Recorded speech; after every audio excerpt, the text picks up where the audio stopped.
ഇത് ചൊച്ചക്കയുടെ വിത്താണ്. ചൊച്ചക്ക എന്നും ചൗചൗ എന്നും ഒക്കെ പല പേരിൽ ഇത് അറിയപ്പെടുന്നുണ്ട്.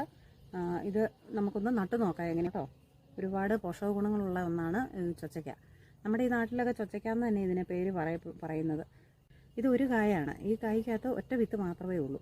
ഇതൊരു കുറച്ച് ദിവസം അവിടെ വെച്ചിരിക്കുവാണെങ്കിൽ ഇതിനകത്തുനിന്ന് തന്നെ തൈ വരുന്നതാണ് ഈ കാണുന്നത്. നമുക്കിതിനെ ഒന്ന് നട്ടു വെക്കുന്നത് എങ്ങനെയാണെന്ന് നോക്കാം. ഒരു 1.5 അടി താഴ്ചയുള്ളൊരു ചെറിയൊരു കുഴി മതി. അതിലേക്ക് നമുക്കൊരു ഇച്ചിരി ജൈവവളം ഇട്ട് കൊടുക്കാം.